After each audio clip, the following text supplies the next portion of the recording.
राज्य सरकारच्या या योजनेअंतर्गत पदवीधारकांना मिळणार दरमहा 61,500 रुपये विद्यावेतन। याबाबतीत GR सुद्धा निर्गमित झालेला आहे दिनांक 3 एप्रिल 2025 रोजी।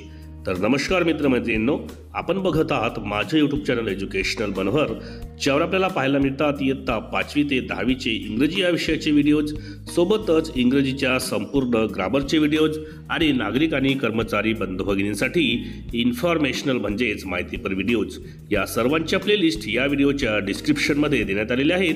त्यावर जाऊन आपण आपल्या कामाचे आवश्यक असलेले व्हिडिओज पाहून घेऊ शकता।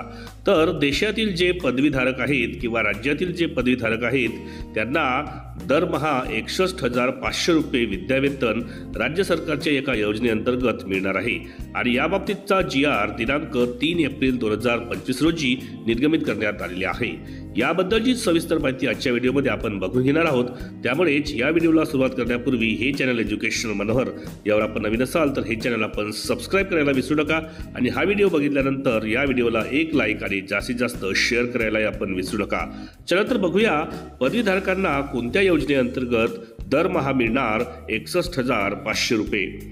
तर मुख्यमंत्री फेलोशिप कार्यक्रम अंतर्गत फेलोंची निवड करण्याचे निकष, अटी व शर्ती आणि कार्यक्रम अंमलबजावणीबाबत नियोजन विभागाकडून दिनांक 3 एप्रिल 2025 रोजी महत्त्वपूर्ण शासन निर्णय म्हणजेच GR निर्गमित करण्यात आलेला आहे।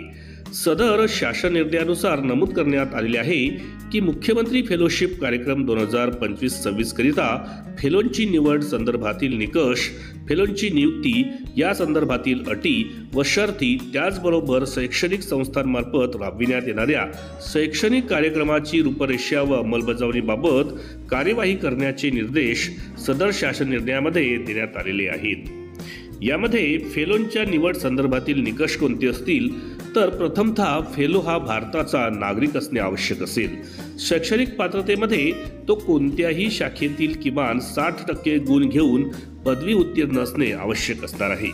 यामध्ये अनुभव काय लागणार आहे तर किमान 1 वर्ष पूर्ण वेळ कामाचा अनुभव यामध्ये व्यावसायिक अभ्यासक्रमाच्या विद्यार्थ्यांकरिता अप्रेंटिसशिप, इंटर्नशिप किंवा आर्टिकलशिपसह 1 वर्ष अनुभव असणे आवश्यक राहील। याबाबत अर्जदारास स्वयंघोषणापत्र सादर करावे लागणार आहे। त्यानंतर यामध्ये संगणक व भाषा ज्ञान काय असणार आहे तर अर्जदारास मराठी भाषा वाचता, लिहिता व बोलता येणे आवश्यक असेल। याशिवाय इंग्रजी व हिंदी भाषेचे पुरेसे ज्ञान असणे आवश्यक राहील। याशिवाय संगणक हाताळणे व इंटरनेटचे ज्ञान सुद्धा आवश्यक असेल। यामध्ये वयोमर्यादा काय असणार आहे तर अर्ज सादर करण्याच्या अंतिम तारखेस उमेदवाराचं किमान वय हे 21 वर्ष तर कमाल वय हे 26 वर्ष दरम्यान असणे आवश्यक असेल। यामध्ये निवड करण्याची जी कार्यपद्धती आहे ती कशी असणार आहे तर फेलोशिप करिता उमेदवारांची ऑनलाईन वस्तुनिष्ठ चाचणी परीक्षा घेण्यात येईल। सदर परीक्षांच्या गुणांच्या आधारे 210 उमेदवारांची निबंध लेखन घेण्यात येईल। याशिवाय मुलाखतीद्वारे निवड प्रक्रिया राबविण्यात येईल।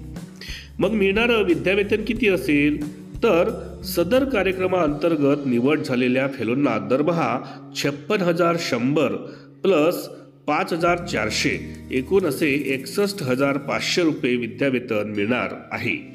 यामध्ये बघा, एकंदरीत ही जी माहिती होती तर ही फेलोशिप अंतर्गत विद्यार्थ्यांना मिळणारं एकूण जे 61,500 रुपये फेलोशिप आहे ती कशा पद्धतीने मिळणार आहे आणि त्याची कार्यपद्धती कशी असणार आहे, एकंदरीत याचा आढावा या व्हिडिओमध्ये आपण घेतलेला आहे। अशाच पद्धतीचे माहितीपर व्हिडिओज जर आपल्याला बघायचे असतील तर त्यांची प्लेलिस्ट या व्हिडिओच्या डिस्क्रिप्शनमध्ये इन्फॉर्मेशनल एज्युकेशनल मनोहर या नावाने देण्यात आलेली आहे। त्यावर जाऊन इतरही नागरिकांना आवश्यक असलेले आणि कर्मचाऱ्यांच्या बाबतीत असलेले व्हिडिओज आपण पाहून घेऊ शकता। जाता जाता या व्हिडिओला आपण एक लाईक आणि जास्तीत जास्त शेअर करावं आणि हे चॅनल एज्युकेशनल मनोहर यावर आपण नवीन असाल तर हे चॅनल आपण सबस्क्राईब करून घ्यावं अशी मी आपल्याला जाताना विनंती करतो आणि मी आपली आता रजा घेतो। सर्वांना माझा नमस्कार।